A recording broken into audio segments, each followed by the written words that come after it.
this. It's not Russia. It's okay if they'll see you were on a Zoom on the Farbrengen. Nobody's going to put you to jail for it. Yes, I see some faces that I recognize. No. Anyway, so it's Yud Beis Tammuz. There's Yud Beis Yud Gimel Tammuz. It's a special yontif for Klal Yisrael. And by Russian Jewry, it's a special because, so to speak, we were there. Yud Beis Tammuz in one line. I mean, Beis Tammuz is something that the Rebbe spoke for so many years, and so many thousands of Chassidim are in the last since 1927 Farbrengs and exist as Chassidim.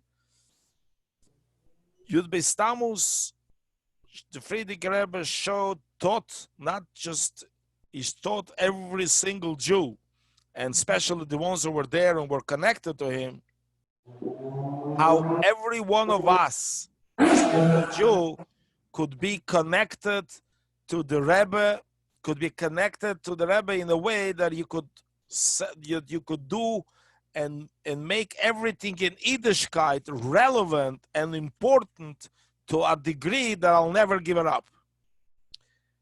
Usually, Mesiras Nefesh is something for very special people.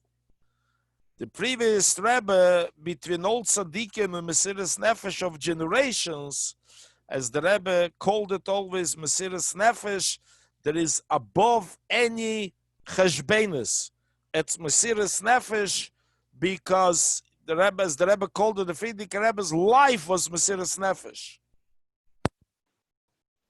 The Rebbe managed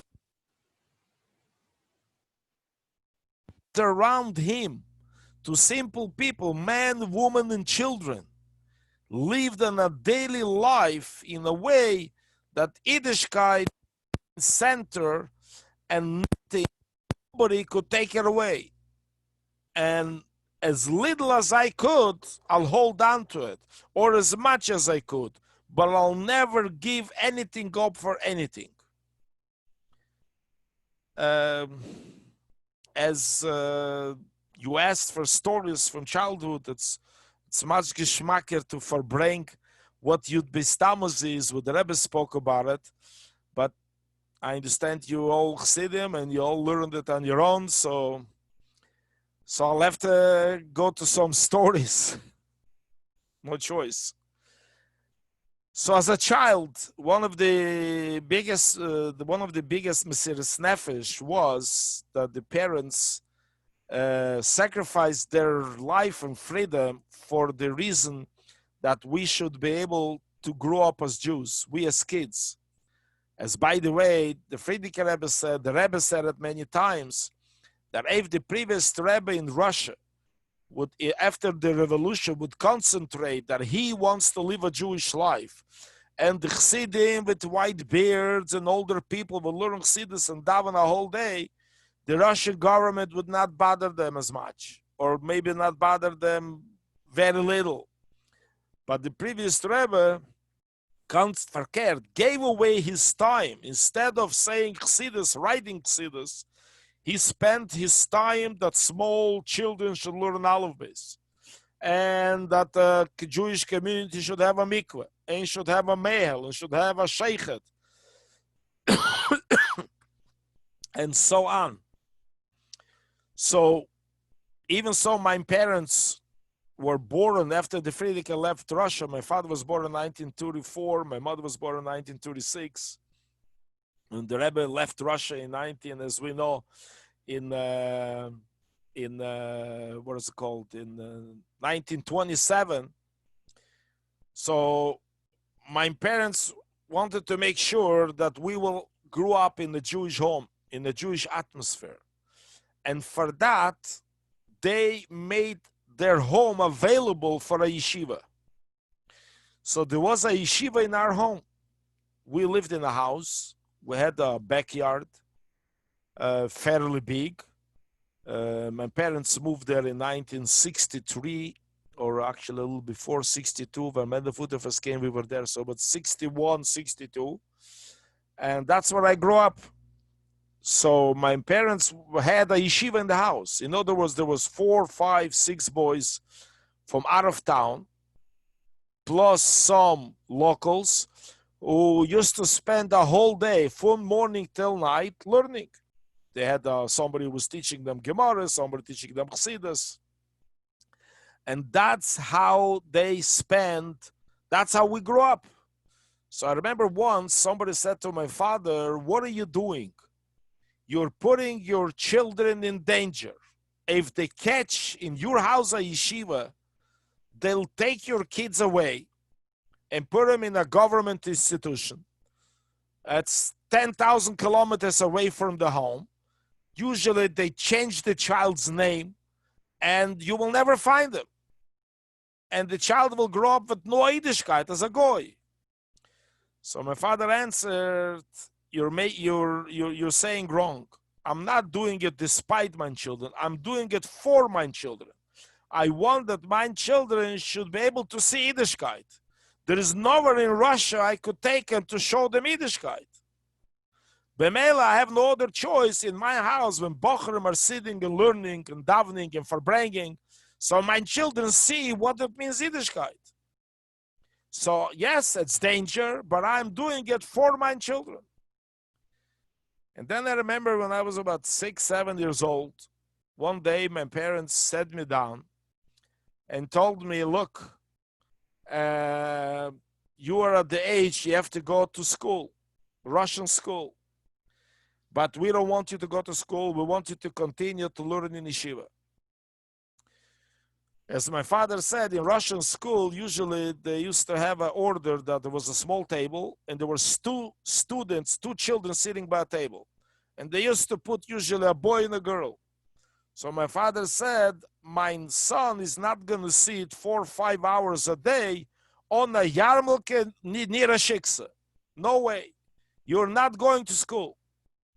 I said, "I agree. I'll learn in yeshiva. What do I have to do?"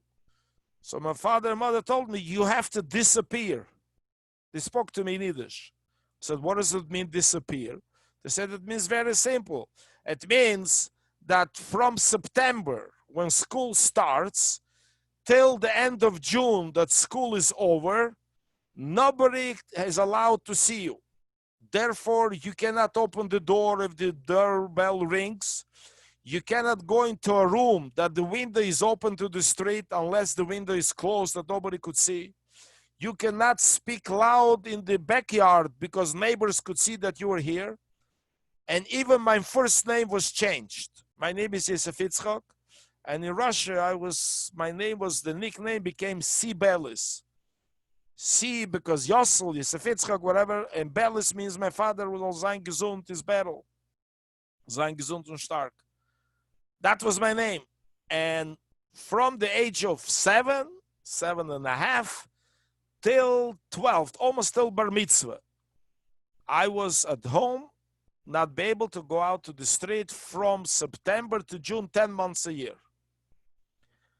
I remember we had a chassid in our town, Shena Sheikh and Offer. I was there later, he was actually my teacher, Rebbe Chazak Kazliner. And one day, by Farbrengs, I told my father, he says, "Beryl, what are you doing?" So you're not the only one. Many have children, Baruch Hashem, and the children go to school, and then they educate them home. You're keeping a child who is active with energy, you keep him at home, he's going to grow up a bissel meshuggah. He could go crazy. It's not a healthy way to raise a child. So, and he was an older chassid, and my father was under 30 years old. So I was a kid, I was born, my father was 22. So my father was under 30 years old. He was already a chassid who learned by the Rebbe Rashab in Lubavitch. So my father answered him, and that's the Mesiras Nefesh of young light pasha that was there. He said, "I prefer, for me, Zakter is besser, a mishugener Eid, wie a gesunder Goy." That was my father's answer. And it's easy to answer because you think it's smart. But in Russia, it wasn't smart. It was ready to go to fire in order my child should grow up Aid.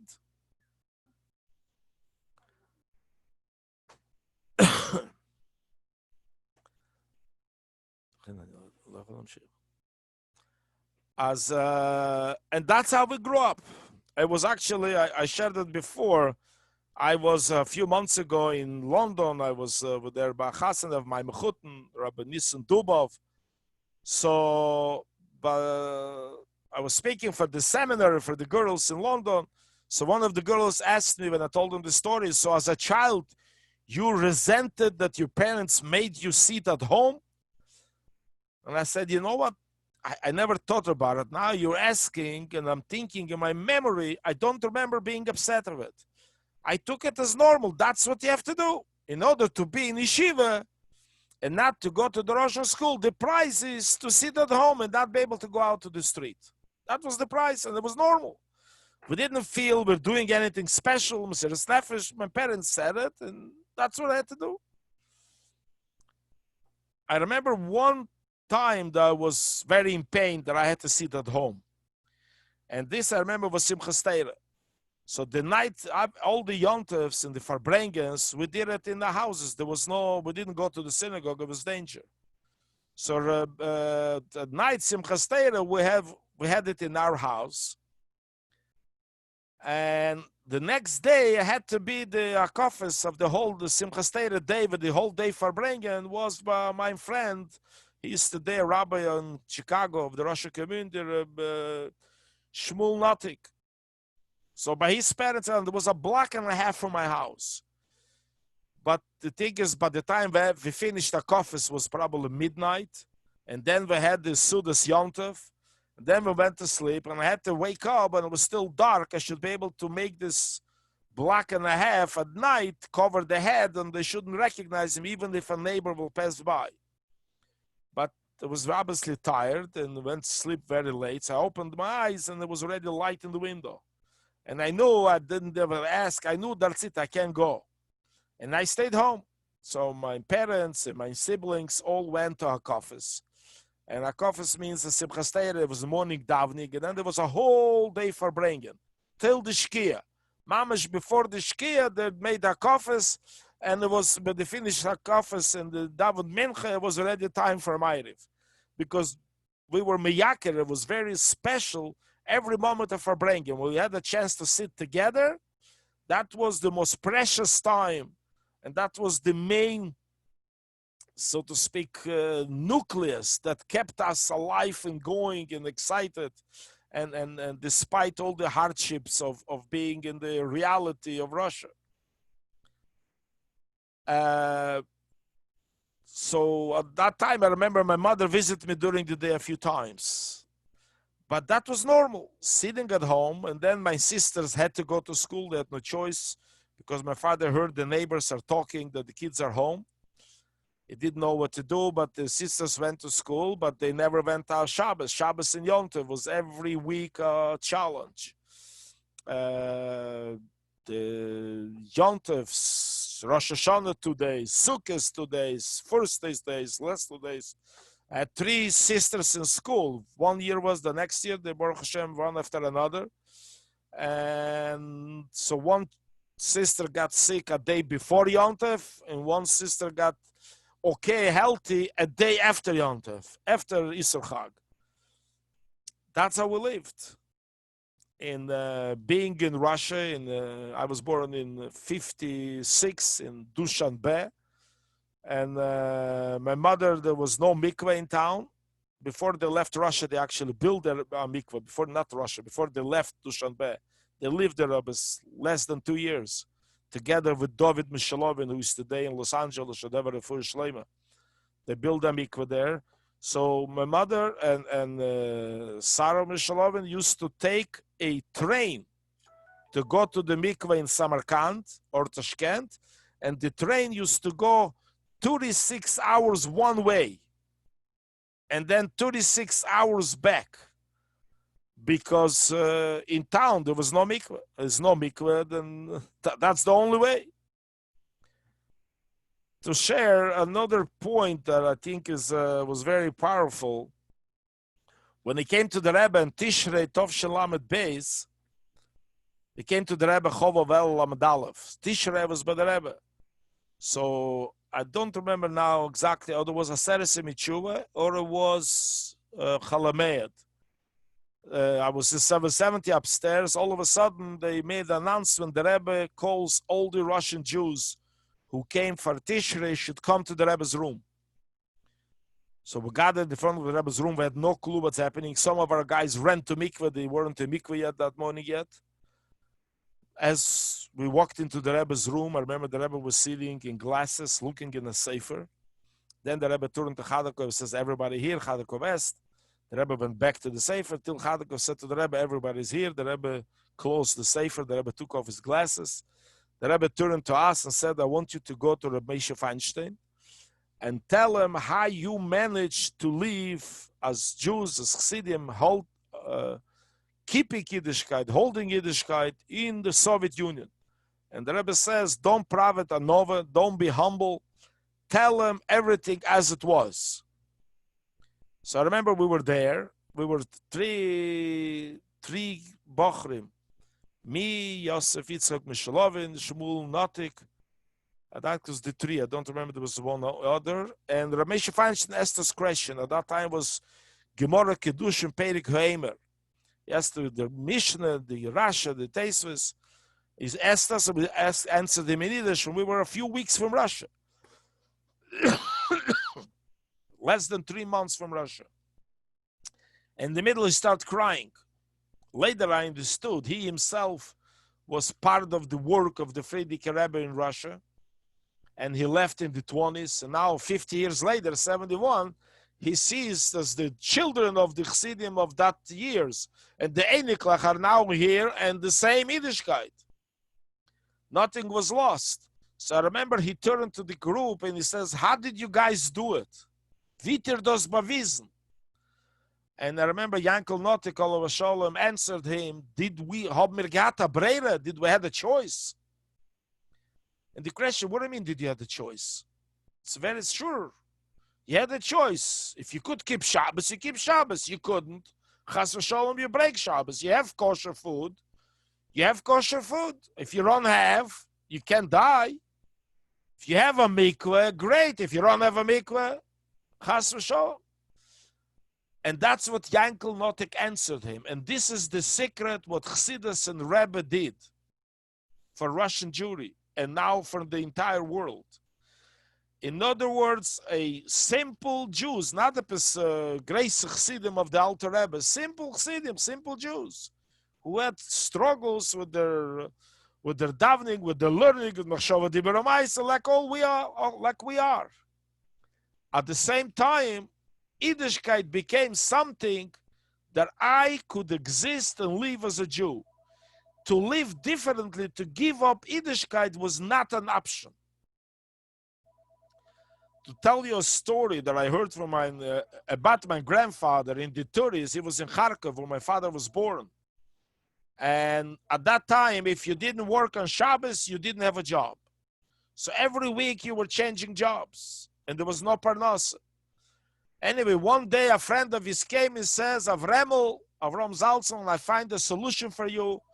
We're going to open a little budke in the city of Kharkov, the marketplace or whatever it was, a budke that will make pictures.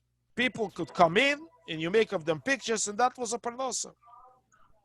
He says, the only thing, it has to be open Shabbos. But no problem, because when somebody comes in, wants to make a picture of Shabbos, you have an excuse. Russia always believed that excuse. We ran out of paper. We ran out of ink. Come Monday, I'll be able to do it. So Shabbos, you have to sit there, bring your Likutei Torah. You could sit the whole day and learn Likutei Torah. And so you have a parnasa, and you don't have to break Shabbos. So what do you think my grandfather should have said? Thank you. Every normal person would say, great. So Mazeda says, Chas v'sholom, I'm not taking the job. He says, why? He says, you want that my children, Doctor, I am fighting, they should grow up Jews. Meine Kinder, Doctor, well, Shabbos in the morning, no, the father is going to work. The Eibishter will know that I'm learning Likutei Torah, I'm not breaking Shabbos. The children will know father went to work on Shabbos. No way, Doctor. I'll have nothing to eat. But my children will know that the father keeps Shabbos, so I have a chance that my children will keep Shabbos. That was a Mesiras Nefesh that only Lubavitcher Chassidim could do that. To share with you a story by us here in Toronto, there is a Jew, his name is Yitzchak Rappaport. So sein gesund und stark. His father, Michael Rappaport, was a Jew in Russia, in the 30s. He was arrested. And at that time, they didn't call us Lubavitchers, they called them Schneersonsky. Somebody who was connected with Schneerson. That was the culture in Russia. So they told him, you are a Schneersonsky, and he knew this is the biggest sin. If you're connected with Schneerson, you could be the nicest person. That's it, you're finished. If you're a religious Jew, it's not great, but it's not so bad. Anyway, the guy says, picked up his hat and says, aha, you have a yarmulke, you're a Schneersonsky. He says, no, that's how my father taught me. He opened his shirt, and he says, your talus cotton is from wool. Ah, you are a Schneersonsky. He says, no, that's how my father taught me. Then he tells me, in Davnen, what do you say first, Heidu or Baruch Shomar? He says, Heidu. He says, aha, you are a Schneersonsky. He says, no, my father taught me this siddur. What do you want from me? He says, tell me, your wedding was, who was the rabbi who made the chuppah? Not the rabbi of the Lubavitchers, Schneersonsky made your chuppah, right? So Michael Rappaport says, under the chuppah, I was thinking about the color. Who cared who was the rabbi? My father chose the rabbi. What do you want from me? In the end, he tells him, okay, what is if you prove that I'm a Schneersonsky? What did I do against the government? Oh, he says, very simple. My father, was from the Chika, was a Chikist. And my father told me, when you arrest a religious Jew in Leningrad for teaching children Aleph Beis, you send them to Sibir, you taught him a lesson. He was in Sibir for a couple of years, he was hungry, he was freezing. He comes back to Leningrad, he'll never touch it again. But if you arrest Al Schneersonsky for teaching children, you send them to Sibir, you achieved nothing. Now he's going to make a cheder in Sibir. If he only finds children, he'll open a cheder in Sibir. When he comes back to Leningrad, he'll continue doing the same thing. If a Schneersonsky, we're going to put you to the wall and have to shoot you because we cannot. Your guys, he says, the Schneersonsky's people are not capable to be re-educated. You guys are not a material that you could educate. So then he asked him, and tell me, how do you know who is the Schneersonsky? Oh, he says, very simple. When we come to a house and we make a full search, we find a Schaefer and we find film and mezuzahs and books and this, and we don't know yet who it is. But if we find a picture of Schneerson in the book of Tanya, then we know we find the real criminal. So it's interesting that we see here that even the communists knew what is a Chassid. A Chassid is who has Chassidus, learns Chassidus, and has a Rebbe. And because he has Chassidus and a Rebbe, he is able to stay in the Mesiras Nefesh to be able to fight for Yiddishkeit, for the existence of his Yiddishkeit, for his children's Yiddishkeit, to help another Jew to live as a Yid, despite any danger. Give me a second, I want to put some light here. Let's say L'chaim meanwhile. Oder sage Pesanigen, who is der Balmanagen? Rabbi Dagan.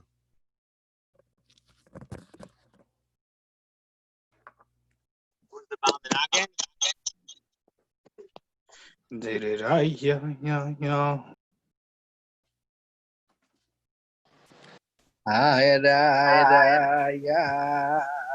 Becoming dark.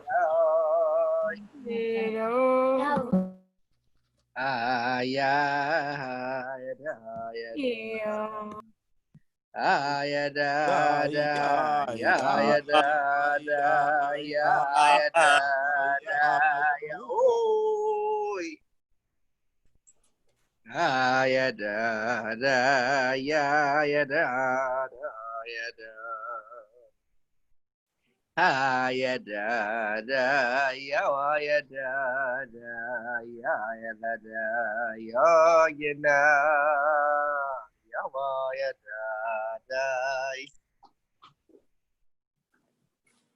Ya da da, ya da da, ya da, ya do. no. Ya da da, ya da, Ya, my, la, my, la, da, ya. ya da da, ya do, Oh. yo, ya da da, ya Ah, da ya, da. L'chaim, l'chaim. L'chaim, l'chaim.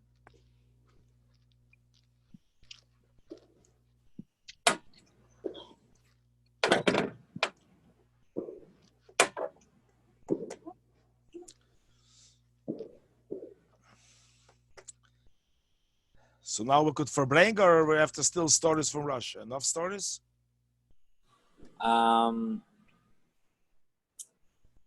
We well, the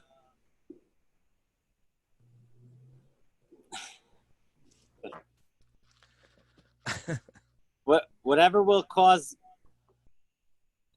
whatever will inspire to be chassidim. I think that's what's needed. Yeah, it is Yud Beis Tammuz. It's a very, very special day. It's special. The Frierdiker Rebbe was released. It was also special. The Rebbe had a big portion in the story of releasing the Frierdiker Rebbe. The Rebbe continued to put pressure different ways on the government that the Rebbe involved the outside world. They should pressure Russia to let the Frierdiker Rebbe out. And the Rebbe taught us what Yud Beis Tammuz is. That Yud Beis Tammuz means Mesiras, Nefesh, Yiddishkeit without any calculations. Really, if we would make a calculation, as I know a story when in the 20s, there was a Chassid, or was a group actually, came to the Frierdiker Rebbe in Leningrad and says, Rebbe, we, because of the fear, we're frozen. We can't act. We can't think. We can't act. We can't do it. And the Frierdiker Rebbe, he says, put his head on his hand for a while, thought, and then raised his head and answered to the few Chassidim who was sitting in his Yichidus room, standing obviously, said to the Rebbe, told them, if the head doesn't feel any fear, how can the feet have fear? In other words, if the Rebbe is not afraid, how can the Chassidim be afraid? And they said that they walked out of the Rebbe's room and the fear disappeared. And this few actually went through a lot of years and many dangers and were never caught. They were always saved. Always in the last minute they were okay. In other words, Yud Beis Tammuz, as we all know, the Mesiras of the Frierdiker Rebbe is unparalleled in Jewish history from Adam Rishon. I mean, Avraham Avinu had Mesiras Nefesh at Nisyanis. He went to fire for his own, with his own life, for his own Yiddishkeit.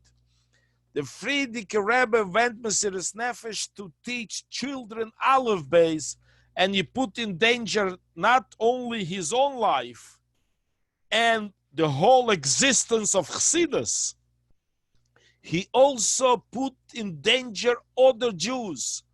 And knowing how a Rebbe loves another Jew, how a Rebbe loves a Chassid, and he managed to continue sending another Chassid in the fire where the first one was arrested.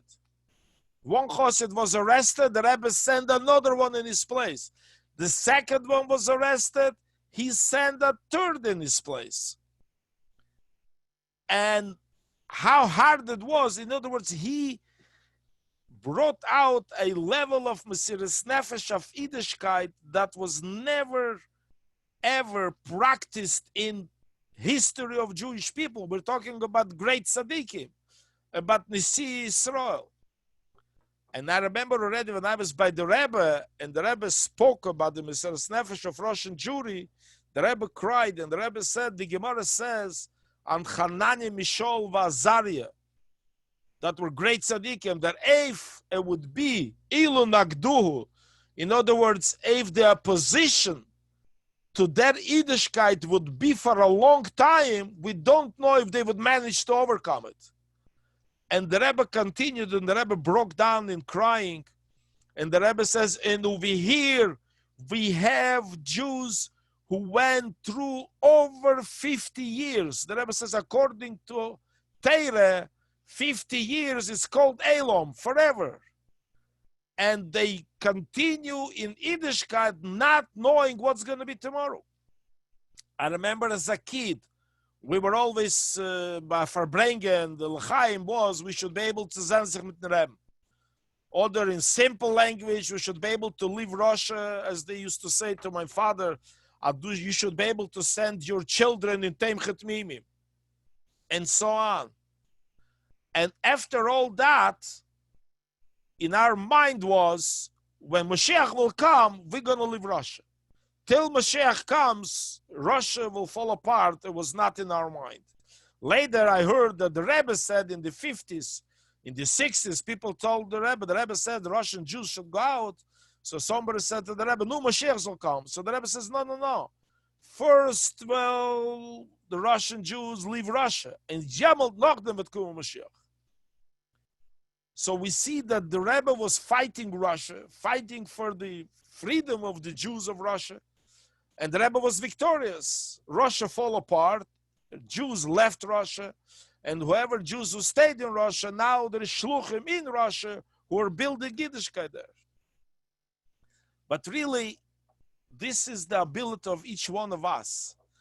The Rebbe today doesn't want from us we should go in danger. Baruch Hashem, we don't need that. There's no need of danger. Wherever the need is to concentrate, that 24/7, I have to think and do whatever I can to do what the Rebbe wants. What does the Rebbe wants from us, in short, is prepare ourselves in the world for Mashiach's coming. How do we do that? By learning Chassidus, by doing the Rebbe's mitzvahim, by helping another Jew to do a mitzvah, and so on and so forth. All the Rebbe's instructions. By fulfilling the Rebbe's instructions, this is how we bringing these galus of the Rebbe, the coming of Mashiach, faster in our days, right here. Today we don't have to convince. Today everybody in the world feels uncomfortable. Everybody wants Mashiach. See, after a couple of months sitting in Corona, this way, that way, with all the limitations, even the one who have less limitations, it's still limitations. It's hurting the business, it's hurting the psychic, it's hurting people. People are, it's very hard sitting at home. Whoever sits alone is hard, and you're sitting many people, it's easier in one way, harder in another way. It's not what we're used to. Everybody wants to get out of it. The Jewish world, the non-Jewish world. So we have to be able to take this, we want out of Corona, that we want Mashiach now. That's the real solution to all our problems, to the problems of the world. But also the main thing, we want to see the Rebbe. Each one of us.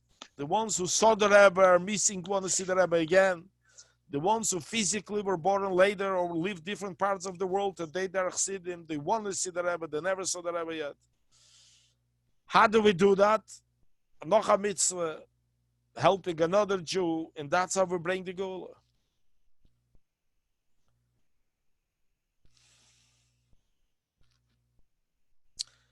It's an interesting Sikha of the Rebbe. It just actually came out, Teres Menachem, in Yud Beis Tammuz, Tov Shelamet Gimel. Also, was my second Yud Beis Tammuz, I was by the Rebbe. The Rebbe then spoke that we see in the Rishimus of the Frierdiker Rebbe about his arrest. He writes, when did the arrest started? It started at night. So the Frierdiker Rebbe writes, I saw people on Yiddishkeit. I finished Yiddishkeit, and I was very tired. He davened Ma'ariv and he sat down for supper. It was already 1 o'clock at night, 1:30 at night. It was summer in Leningrad. You couldn't daven Ma'ariv before because that's the very long days of Leningrad, almost no nights. So the Rebbe says the Yiddishkeit in that years, 1927, was for private people with their private needs. Askonim, in other words, shluchim, askonim, who were doing the Frierdiker Rebbe's work. The Rebbe calls it Shalei Tishtakach Teirem Yisrael. The Torah should not be forgotten by the Jewish people. That's what the Frierdiker Rebbe was fighting for, and he mobilized every Jew, man, woman, children, to join him in the fight that Yiddishkeit, Torah should not be forgotten. Yiddishkeit should continue to live on. So the Rebbe says these people who were helping him in this work, he used to not see him in the evening when other people used to come because they didn't want them to see them. They used to come different times, see the Frierdiker Rebbe privately. Who was coming in the evening? Were coming private people. Private people, they had either their spiritual problem. 1927 in Leningrad, Russia, Jews, their main problem was private problems.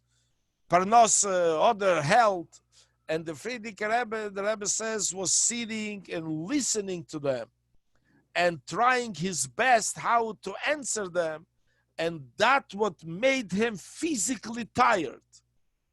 So the Rebbe says, why did the Frierdiker Rebbe put it in the Rishimus HaMaiser? He's talking about the arrest, and all of a sudden he puts in a whole story that what was happening the few hours before. The Rebbe says the Frierdiker Rebbe knew that the danger is coming. He knew that he brought up the work of spreading Yiddishkeit in Russia to a point when the KGB at that time, GPU, could not hold it back anymore.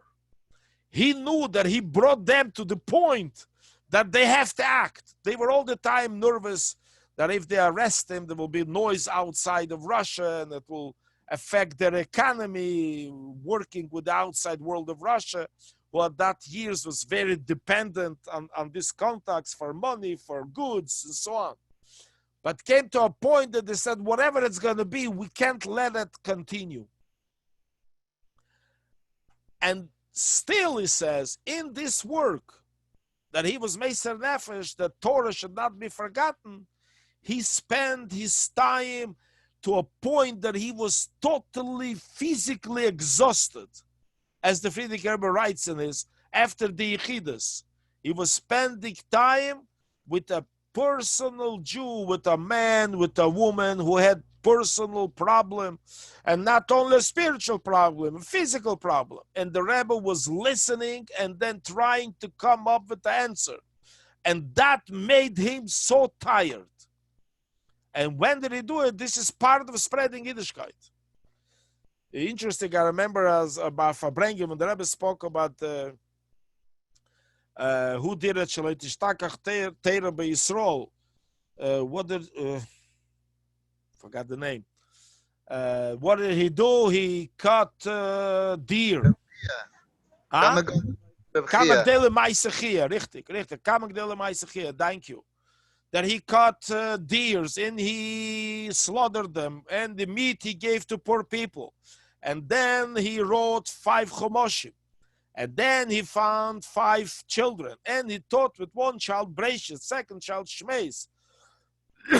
And then he told to the kids, now you know Breishis, you teach the other 4 Breishis. And the one who knows Shmeis shall teach the other. And the Gemara finishes, Kamok Dele Maisechia. That's how Torah stayed by the Jewish people, thanks to Chia. So the Rebbe wants from us that each one of us today is the Rebbe's shliach. There is the ones who are official shluchim. They're 24 hours a day in it. There are people maybe who have other jobs or whatever. They do other things that the Rebbe wants them to do. But each one of us is a soldier. Is a soldier to bring the Geula. Is a soldier to do what the Rebbe wants, because that will bring redemption to us into the old generations before us. And we don't have to turn over the world. We don't have to sacrifice our freedom and so on. We just have to sacrifice our comfortability or our desires or being busy with other stuff. Pasha to concentrate as a chassid of the Rebbe. And Yud Beis Tammuz, the Rebbe mentioned that always in the 3 Yom Tevim, Chitas, Chumash, Tilim, Tanya. Today, obviously, there is Rambam. A chassid should learn Chassidus every day, should learn something of the Rebbe's Torah before davening, and help another Jew to learn Chassidus or learn Chumash, Tilim, or say Tilim and Rambam and Tanya. And today, Baruch Hashem, when I came to the Rebbe, there was only 4 Sforim Likutei Sichos and a few Maimorim. There was not even in one Sefer, in the Haggadah. Today, Baruch Hashem, we have hundreds of the Rebbe's Sforim. The Rebbe's Torah continues to be printed. Just came out Samach Tes of Teres Menachem, Maimorim Tov Shalamet Beis. That was the first year of the Rebbe, by the Rebbe, that I was by the Rebbe. And they're coming out more. There is so much to learn. There is so much to do, and the world is ready.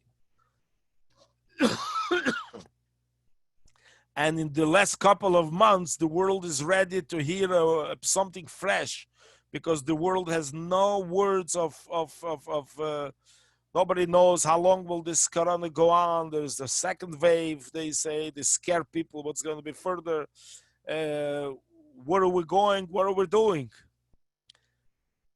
And Torah and Chassidus gives this solution. I remember Avram Mayor in Crown Heights, I think it was in 79, 78. He Farbrengs with us. I was then a bocher in 770. The Farbrengs was in Cheve V'Teira on Eastern Parkway. So he shared the years that he was in Russia, and he was hiding from the KGB that year. So he was sitting in an attic. He says for weeks or months. And somebody was bringing him food, but he was there alone, basically 24/7. He was there alone. Once evenings, I think he used to go down, or evening somebody came up to the attic and brought him some water and food.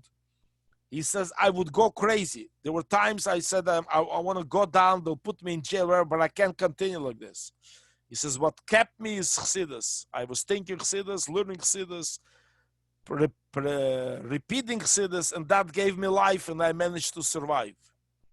And I think today is the same thing. All the hardships that we are, knowing that we have a Rebbe, and thanks that we have a Rebbe, we know that nothing in the world is happening. It's the virus, the corona. It's not because of China, because of that, or because of that. It's because that's what the Rebbe wanted for some reason.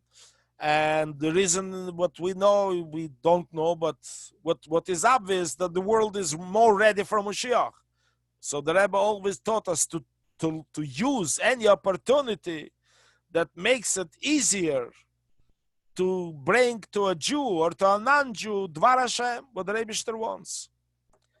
And that is our life. That's what we have to do. And Yud Beis Tammuz teaches us and gives us the strength that nothing is impossible and nothing is too hard.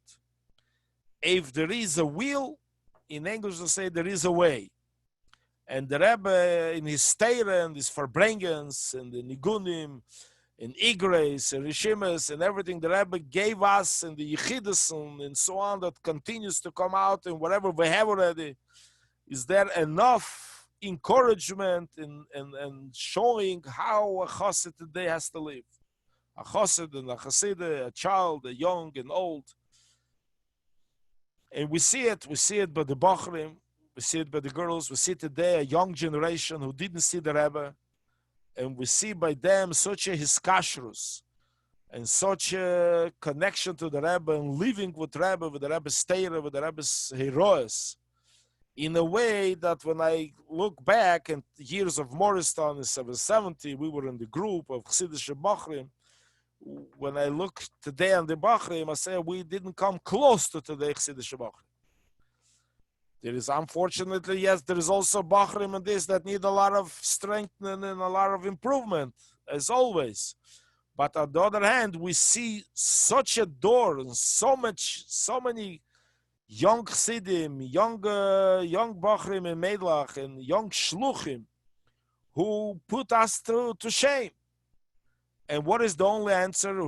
How can it be? On Gimel Tammuz and Dalet Tammuz in 1994, after Gimel Tammuz, everybody was lost. What's going to be? How is it going to be? What are we going to be is one thing, but how will Chassidim continue? How will the young generation continue? And today we see the Rebbe is here. The Rebbe is infusing us. That's the only explanation. Actually, coming from Russia, it's to me very well familiar. When we were as children in Russia, we knew we have a Rebbe.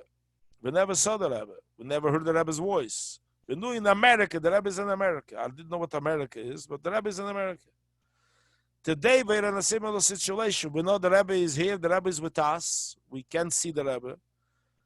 But we know the Rebbe is here. The proof is we see Chassidim. We see what the Rebbe's work is growing in every way, in the Jewish world, in the non-Jewish world. It doesn't mean that there is no work. There is still a lot of work to do. And each one of us have to do the best that we can, as much as we can. But we have a Rebbe, and by doing what the Rebbe wants, we are connected to the Rebbe. And then we have the strength to fulfill what the Rebbe wants from us. L'chaim. Does anybody have some mashke here? L'chaim. But it's nice to see everyone, not just a few. Reb Moshe. Rabbi Yoseph, die Elam will hören mehr Mesiras von Samarkand. You will hear Mesiras from Samarkand. Okay. L'chaim. L'chaim.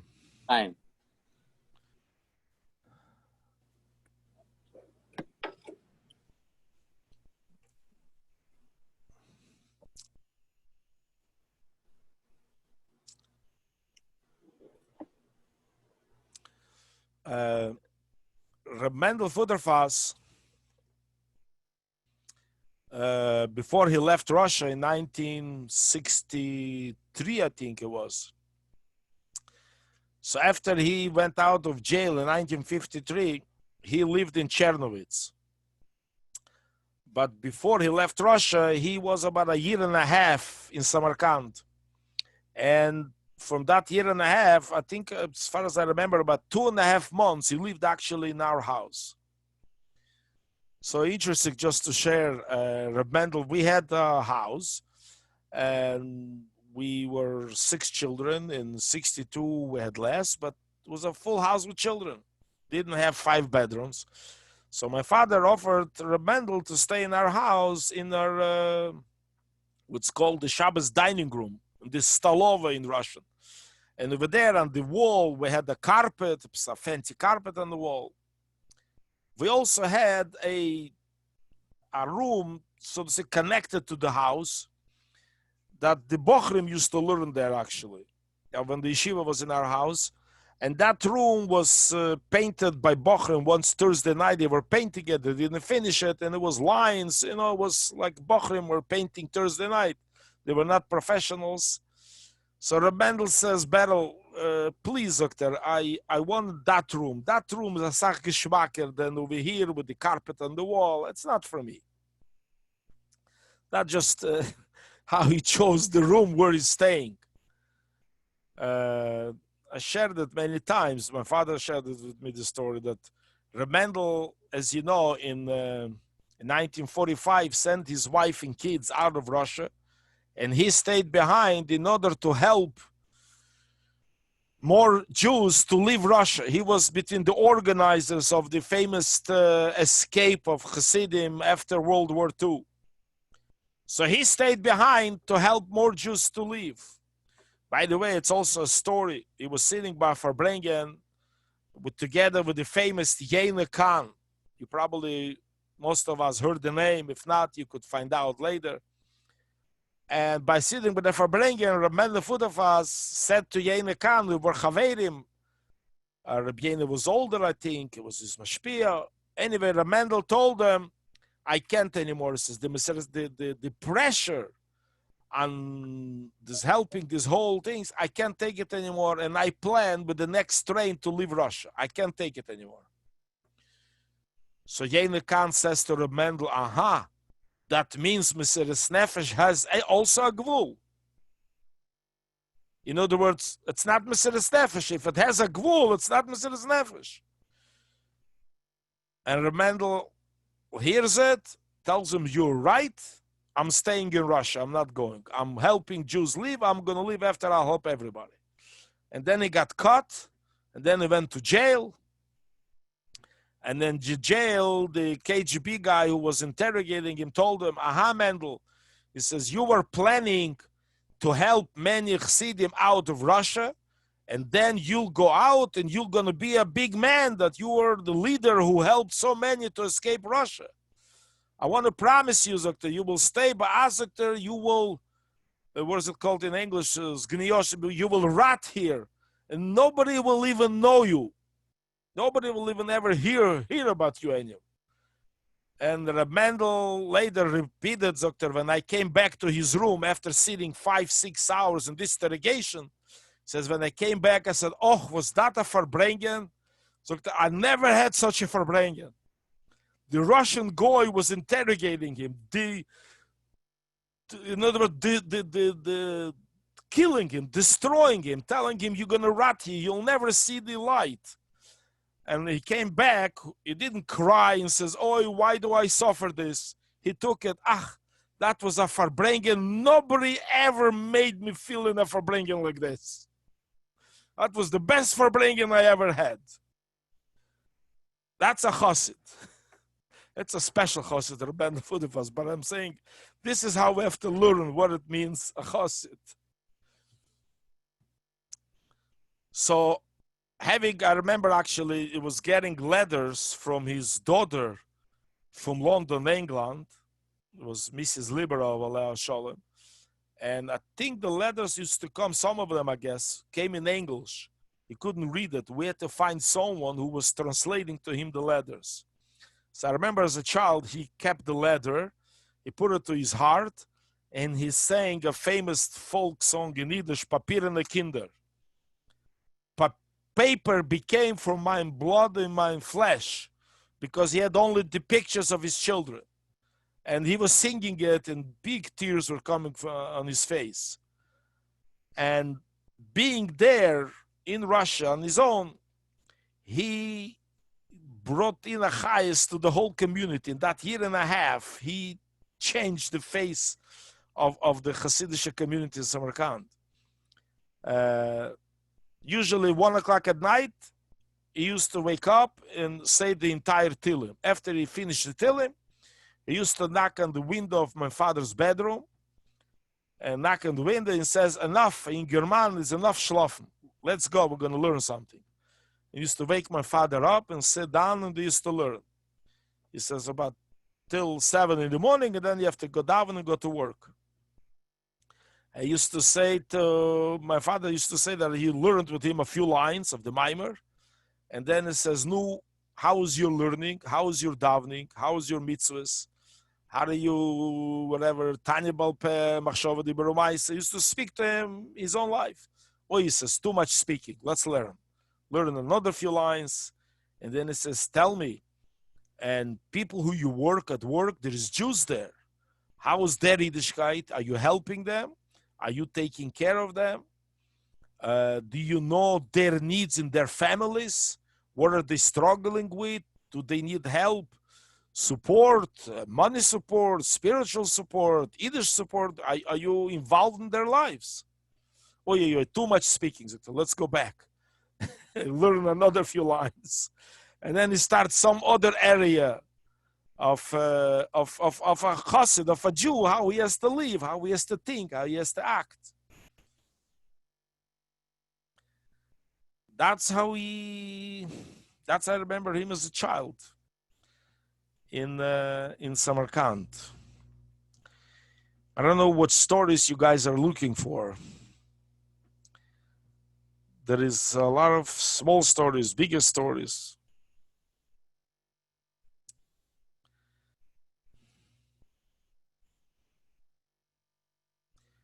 I remember, I don't remember, it was Simchas Torah or it was Achron Shel Pesach. Usually after the Suda at Yom Tov, we finished eating the Suda. We used to get up and take some nis with us, some, what is it called, nuts, and some matzah, and maybe a bottle of wine. I used to go to look what is the farbrengen of Shvi Shel Pesach, Achron Shel Pesach. So there was a year actually the farbrengen was in our house.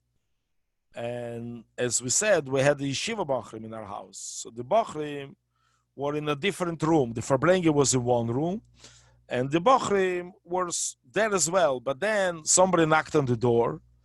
They go out to check, and there was a bacher who was working. He also was from the community, but he didn't know about the bachrim here. So somebody said, we have to tell him there's no farbrengen because then the bachrim will have to go and hide. So Rabbi Footofas says, guys, you have it wrong. He says, these bachrim are learning Chassidus, are learning Torah. They are Shiva bachrim. This bacher is working. So when he comes for a farbrengen, he's looking for a farbrengen, you have to let him in.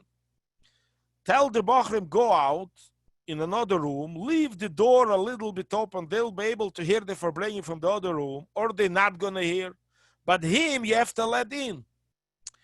He taught us in Samarkand to be smart Chassidim, not to be Chassidim in pelts, as the famous expression. No, be Chassidim, I should be able to sit at the farbrengen, or my kid should be able to sit at the farbrengen, or whatever is good for me. But think, what does the Rebbe want? What does the Rebbe want? Where will he make more? Where will he gain more? By me concentrating on myself, or concentrating to help another Jew also to grow in Yiddishkeit? Interesting that Reb Mendel did it in Samarkand before he came to the Rebbe. In other words, he understood it in Chassidus, what he got from the Frierdiker Rebbe, this approach. Obviously, he came to the Rebbe, he grew as the Rebbe's Chassid. And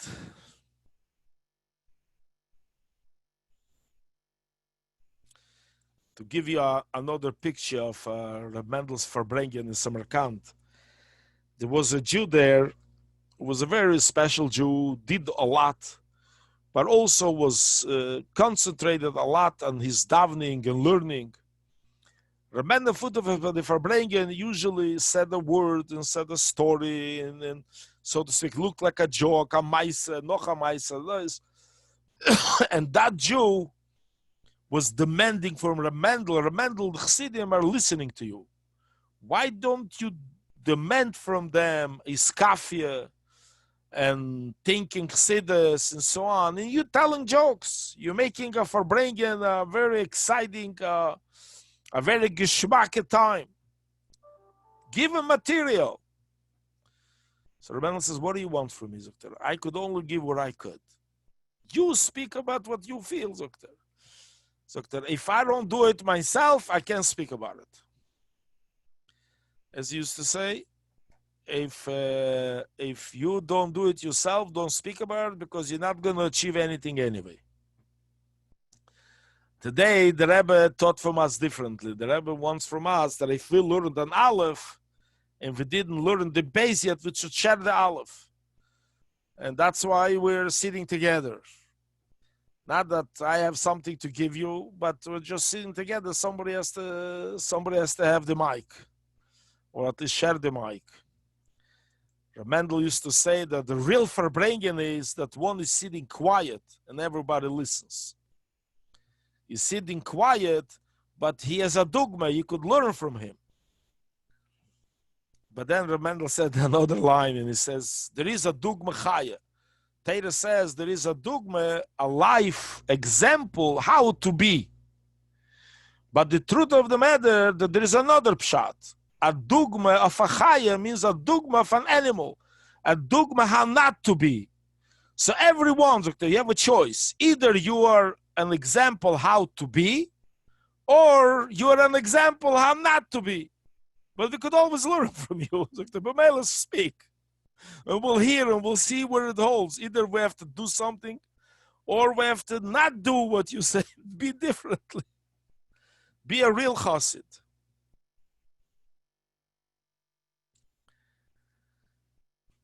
The Farbrengen of the Rebbe that I mentioned, Tav Shalamet Gimel, so the Rebbe says that the Friedrich Rebbe, in this fire, when he was in fire, he knew that his arrest is going to be soon, because he brought up the work to such a level in 1927 that they couldn't withstand it anymore. They were forced, so to speak, to arrest him. They couldn't to hold off anymore. And in the same time, he spent his time in his keiches to the point that he was physically exhausted to help a physical individual, one person, even in Gashmis. Similar that the Rebbe spoke about Chia that I mentioned, that Chia could have done, that's what the Gemara says, Maise Chia. Chia could have found somebody who is going to slaughter the deer, and somebody will make from it parchment, and somebody will write the Torah, even find somebody who could teach the kids the Chumash. Chia did it himself. And the Rebbe said also with Chesed, the meat of the deer he gave away to poor people. And the Gemara says that as part of the story that he made Shalei Tishtakach Teira Yisrael. In other words, how can you bring Yiddishkeit to other Jews to make that Yiddishkeit should become excited? Yiddishkeit should become part of their lives. Is that the way you do it is also has in it chesed, it has in it your action. You are not ashamed of I'm going to go and catch the deer. This is not for a Rav to do. I'm going to go and slaughter the deer. I'm going to go and then undo the deer, skin the deer, and give out meat, and then make from the skin, it should become klaf, it should be right as Sefer Torah. That's all simple jobs. Says the Rebbe, the Gemara says, that's Gdele Maisechia. In other words, for each one of us, it has to be, here is the other Jew, and what can I do to make him feel better physically, and how can I inspire him spiritually? And nothing is in the way. Say, but this is a Jew that in order for me to speak to him, I have to go down to his level or go down to his place or deal with things that are not my level. It's not my interest. It's not for me.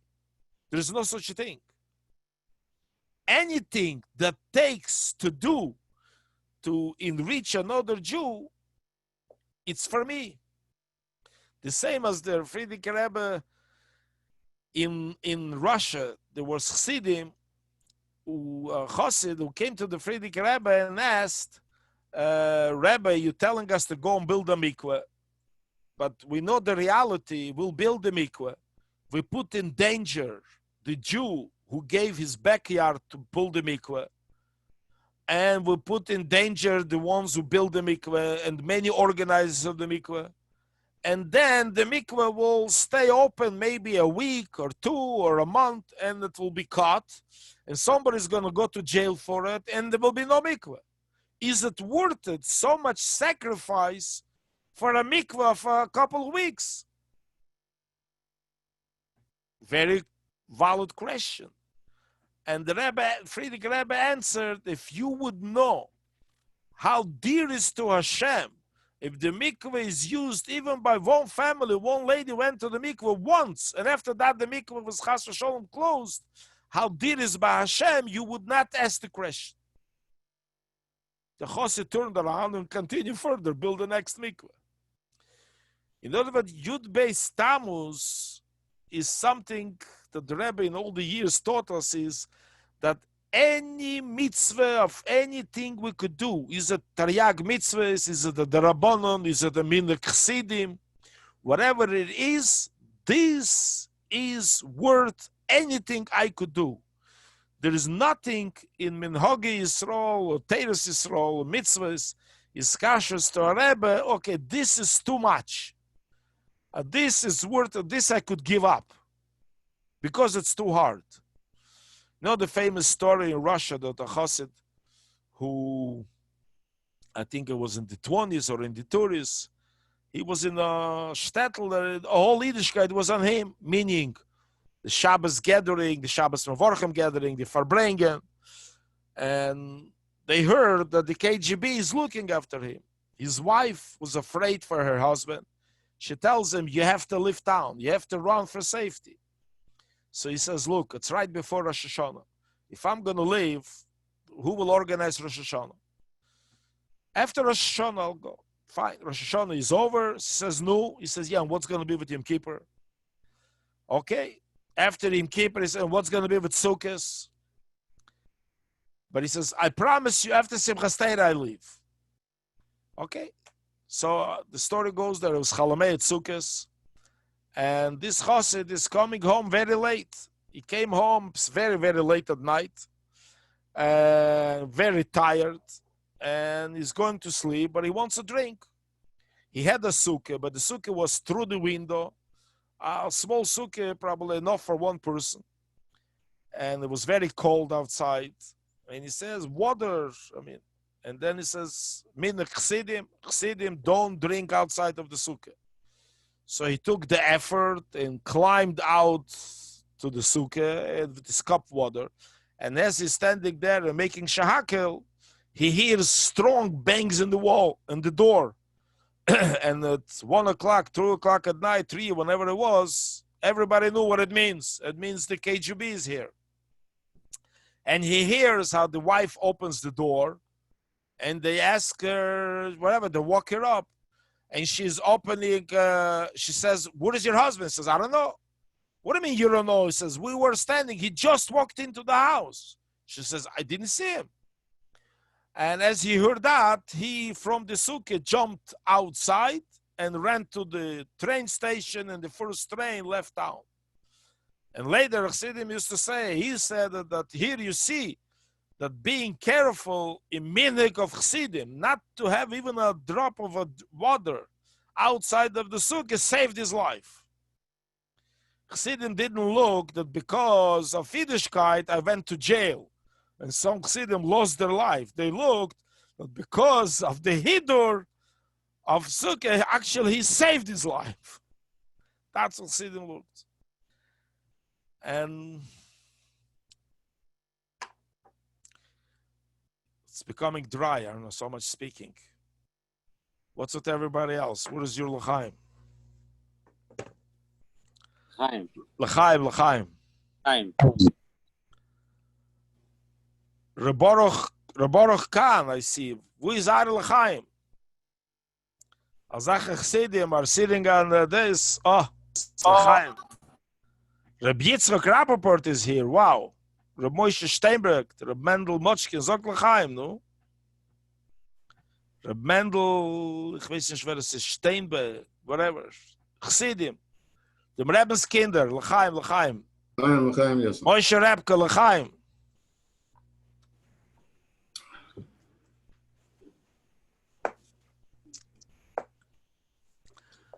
I remember in Russia we sang the song, and my teacher at that time was Benzin Rubinson. He lives today in Los Angeles. So he taught Pshat. The Nigen goes, Chodsh mechudi, batski nashe dobre. Chodsh mechudi, batski nashe dobre.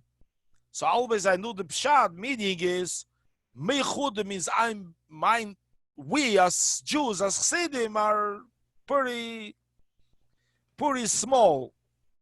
But Batchkinash, our parents, or the Zaydas, the Babas, they were real Chassidim. So he told him, no. He says this is actually a nigun of pride. Even so that my action is not the way it should be, but Batsky, our brain, we know what is right. And that's the nigun. We are proud. The world, when you look around today and always, the world is lost. The world doesn't really have the appreciation and the knowledge. What's the purpose of creation? Chassidus, the Rebbe, taught us the purpose of creation is der betachtenim, bringing godliness to this world. And every neshama has a job in this world. And most of the responsibility is not so much how great I'll become, but how many Jews I could help. Simple things that the world doesn't know, doesn't appreciate that. We, even so, we're so small and we're not doing enough what we should do.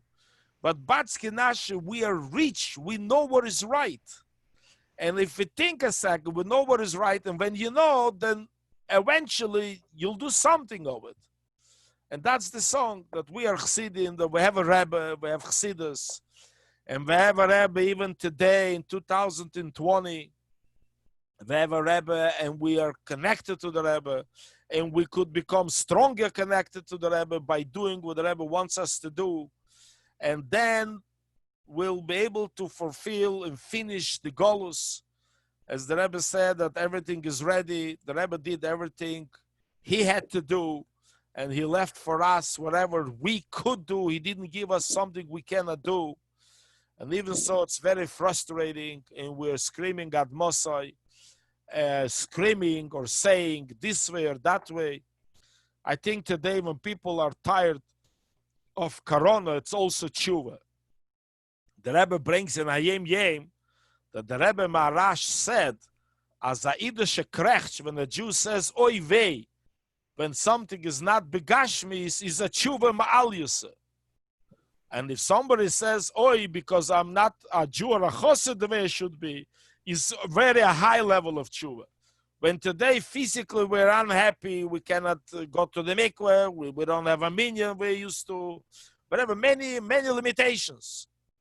There is pluses, but there is also many limitations. We're not happy, the limitations bother us. That's a tshuva. And so Batsky Nashe Dobre, we have Chassidus, we have a Rebbe, we have the Eibishter, and we all waiting and knowing that Mashiach is coming, and even we don't understand all this suffering. Why is it now? What's such a crazy world that we're living right now in the last couple of months? Something that at least we never knew, and even in history in the past, we don't have something similar situation that the entire world was sitting under lockdown in a house or wherever it is. Obviously, it's Mashiach is on the way, and it's frustrating. Why is he not here yet? But everyone has to see. I have to do something else, and when I do something else, will bring Mashiach. And what is the something else? Helping another Jew, thinking of another Jew, thinking is anybody that I know, do they need anything? A chassid is the one, it's not when somebody comes to you and says, I'm in trouble, that you have to do the best as you can to help him and more than you can. But you have to think, how can I help him? The famous story with two Russian peasants who were sitting and drinking, and one turns to the other, tells me, what hurts me? He says, how should I know? You didn't tell me. He says, you're not my friend. If you would be my friend, you would know what hurts me without me telling you. And that's what the Rebbe wants from us, that the Rebbe wants us, Avas Yisrael, the highest levels of Avas Yisrael. And each one of us has work, a lot of work in it to do. The one who is doing very well could do better. And there is the ones who are not doing well at all, have also a lot of work to do. And they cannot say, I cannot do it because I'm so many miles behind. Halavai, I shouldn't make trouble to others. So it's true, you have to work not to make troubles to others, and you have to work how to help others. You have to do all. And learn the Rebbe State, and learn Chassidus, and be a Yerushalayim, and be a Chassid. Yossi Rubashkin, Zog L'chaim. Such a holy face. Wow. Right? Yitzchok, wie geht der Yud Beis Tammuz liegen? Usually it is Tag Digu, but there's the Beinuni or whatever. It's many Niguni. But I think by the Rebbe, Yud Beis Tammuz liegen, who was usually a whole year in the Lameds, I remember, almost every Farbrengen, the Rebbe used to walk out, was Net, Nikavo, Kromi, Boga, Adnavo. Ay, Net, Nikavo, Kromi, Boga, Adnavo. Ay. Yamama, Yamama, Yadada, Yadada, Mo.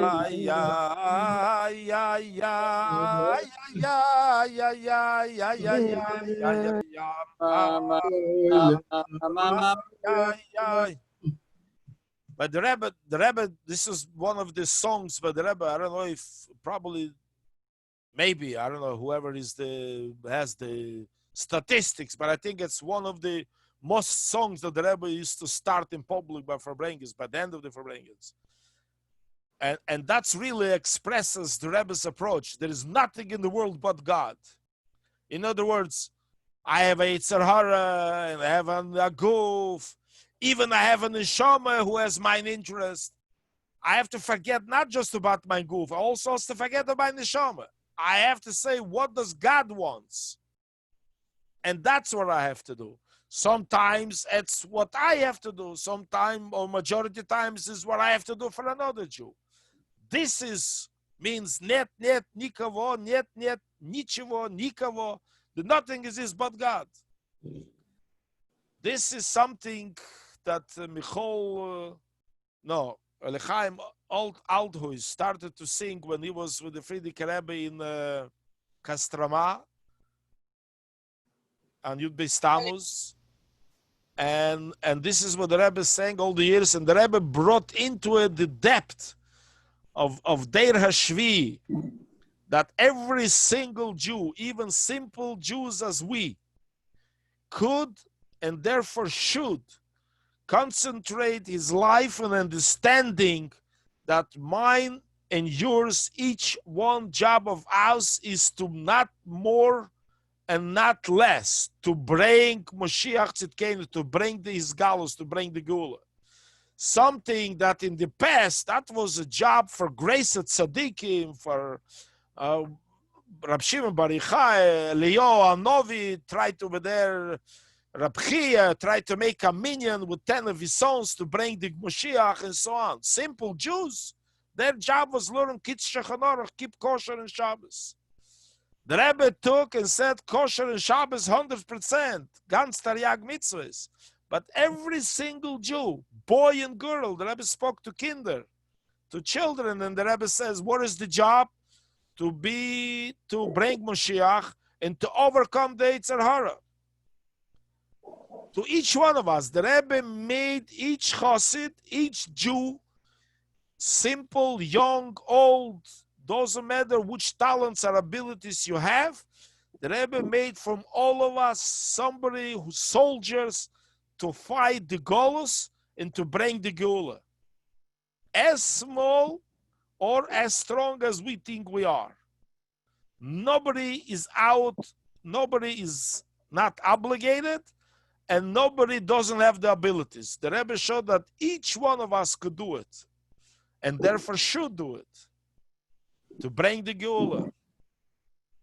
And all the stories of Russia comes from one point, that net nikavo.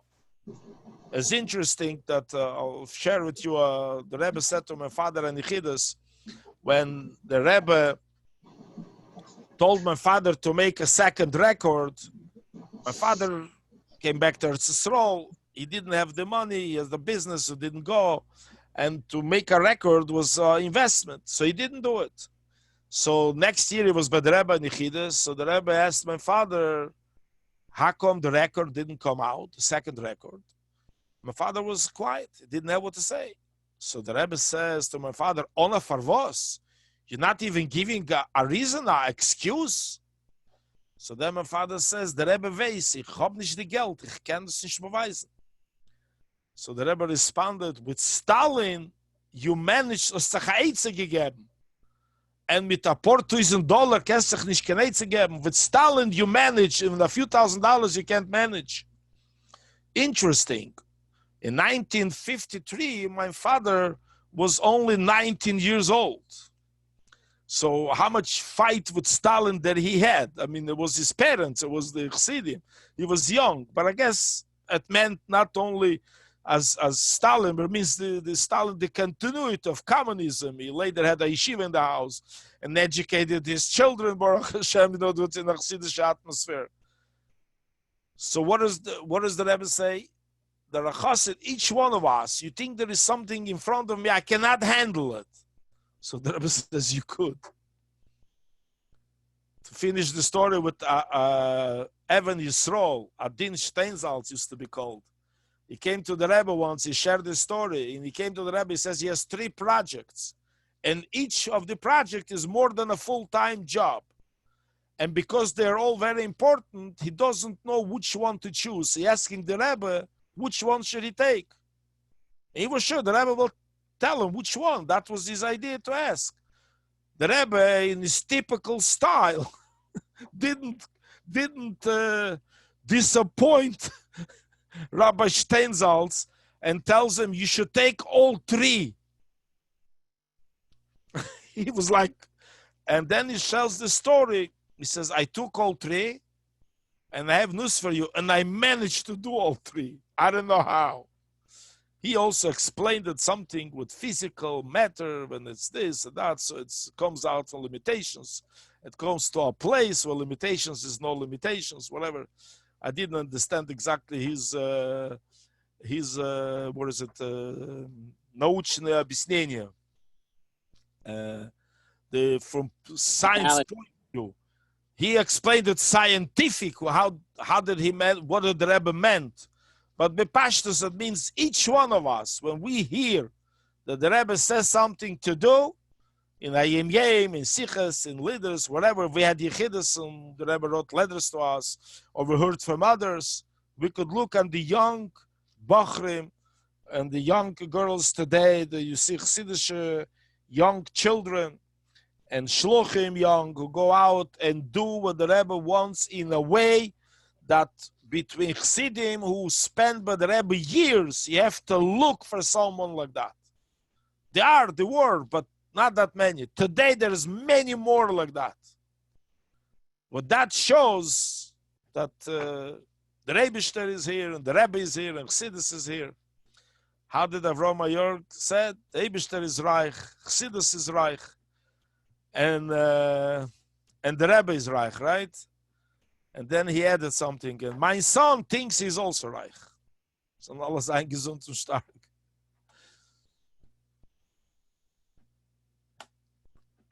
Nu, etwas anliegen, Baruch Shalom. Baruch Shalom von Moskwa, nu. Etwas anliegen. Avi Dagan. Chaim. Eine Livracha. Chaim Livracha. It's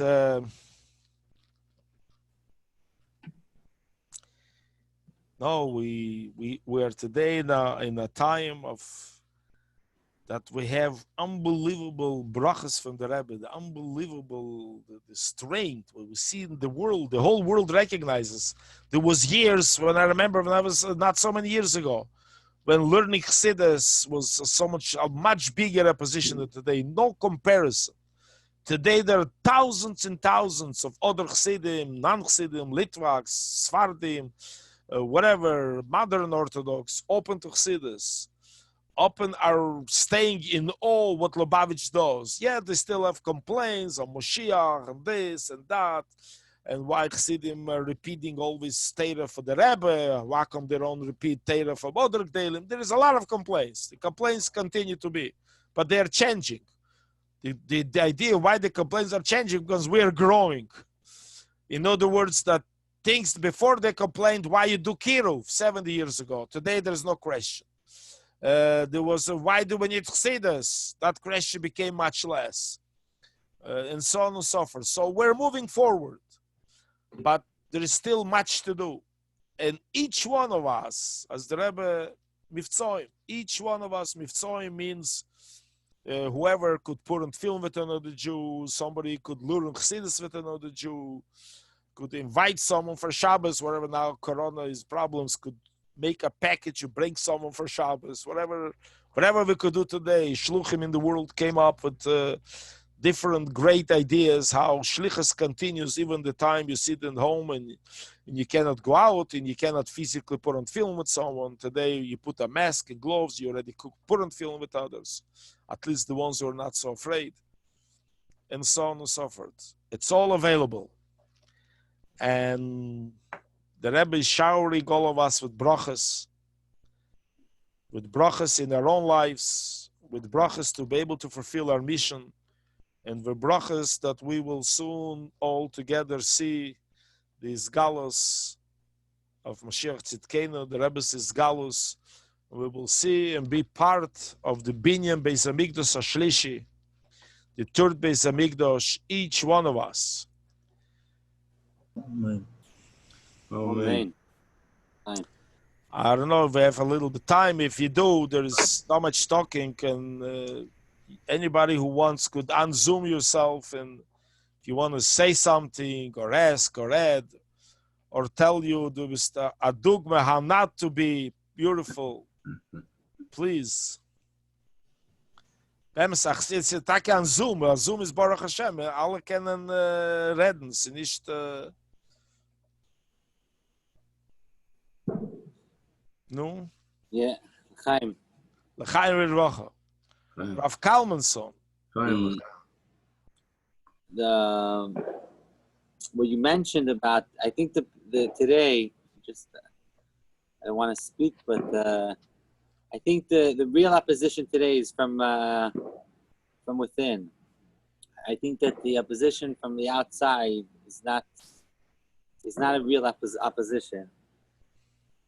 And you're right. The Rebbe said it. The Rebbe said the world is ready. We have to do the job.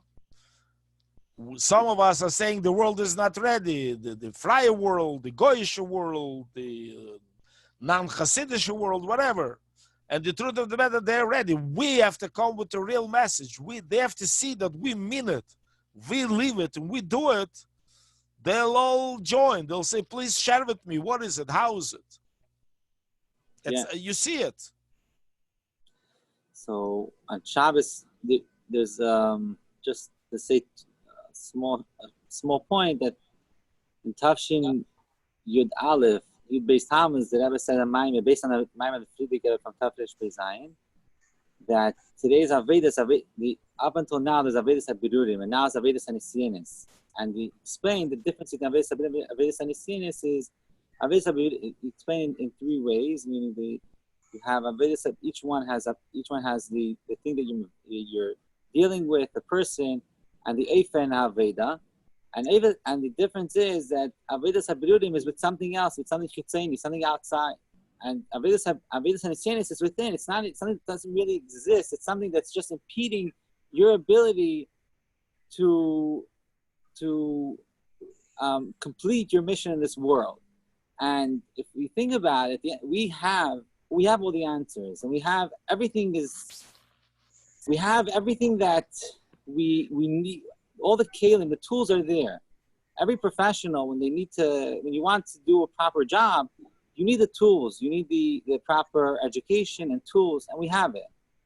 It's there, and it's really if we are comfortable with leading and taking control of the matzav, and if whatever the matzav is, if there's a tumult in the world and the goyim are confused, to teach them shav mitzvahs v'neneach. If Yidden are confused, it's to teach them about Chassidus, about Rebbe, and about Mashiach, not to be ashamed of what we believe in, of the sichas of the Rebbe, of Tafshin Beis, that Rebbe guided us, never taught us, never told us.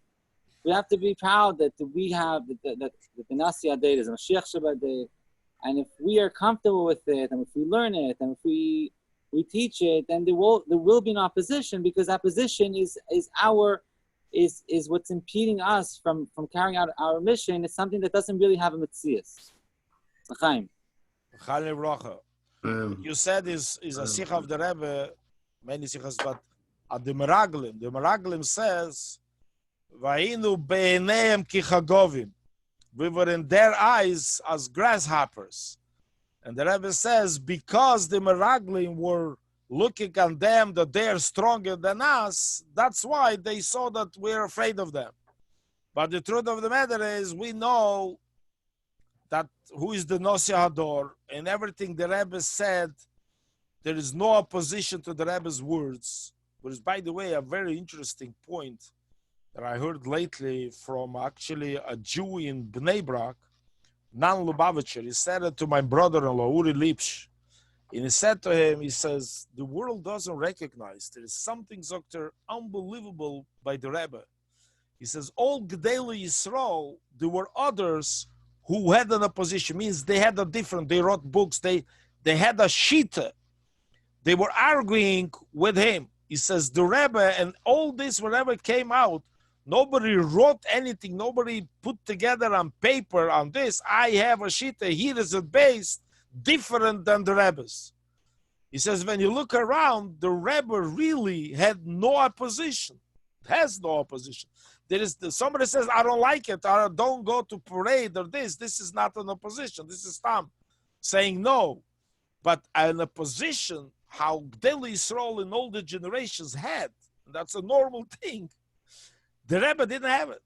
And today we see the world is ready. It's we. And yes, I mentioned many things, and Avi Yeshikoach, you deserve a kush. After Corona, when I'll see you physically, I'll be able actually to give you a hug and a kush. The Sichas of Nun Aleph and Nun Beis is the latest what the Rebbe gave us. And this is the Chut HaShedra today of Chassidus and Chassidim. And the Emunah and the Hiskashus between Rebbe and Chassidim is the Nun Aleph Nun Beis Sichas of the Rebbe that gives ourselves, when we learn it, gives us a real chayas, a real life in it. And when you live with something, you could share it with others. And when you only know it, it's not enough.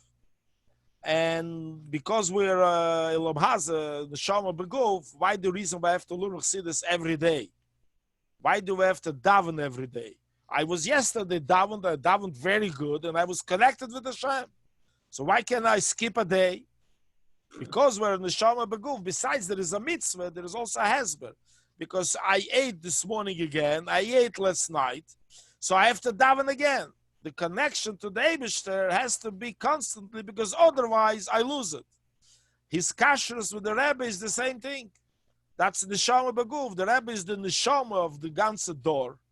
And in order a Jew should be connected with the Rebbe, you have to work on these kashrus. How do we work on these kashrus? To do what the Rebbe wants. And kochen zeggen what the Rebbe said. Tofresh Peizayin, it was Teneke Shel Bisrabon, teach kids Aleph Beis. And today is to teach kids in the entire world that we have to finish the Golus to bring the Gula. And the Rebbe did his part, and he left us what we have to do. And he's waiting for our part to do. He didn't leave us alone. He's still with us, and he's teaching us and gives us the strength. But we have to do it. The Maisa Chiyah, we have to do the Maisa. Learn ourselves and share it with other Jews. And think and plan, how do we expand in it? It's already 25 years and we didn't manage to do it yet. It's not true. We managed to do a lot, but there is, unfortunately, there's still more to do.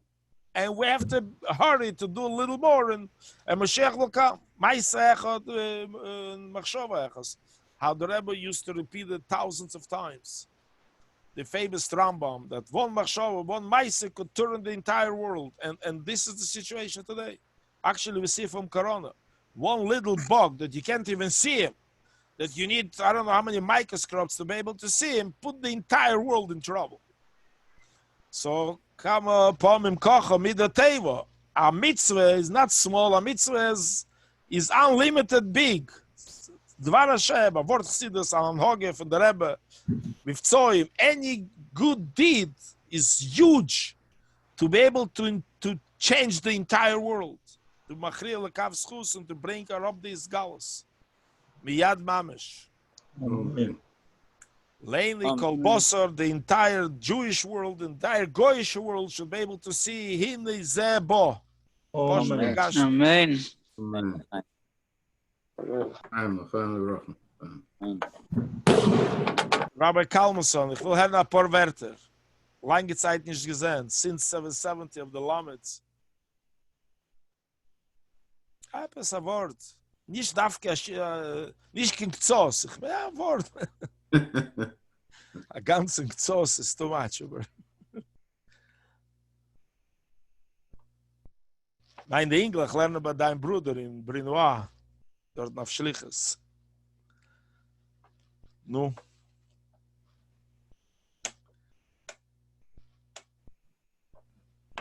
We have a lot to be happy, a lot to be thankful for. We have a Rebbe, we have Chassidus, we know what is the truth, we're doing it, we're achieving it, but there is more. It's not enough. But nobody could say I didn't do nothing. Everybody of us did something, but there is more to do. And that's exactly what the Rebbe wants. The Rebbe wanted it from Rabbi, what is this, the guy from England? What is the, used to be the chief rabbi? Where is he? The Rebbe wanted him to be the leader. Sachs. Sachs, that's right. Yeah, Jonathan Sachs. And the Rebbe wants for each one of us.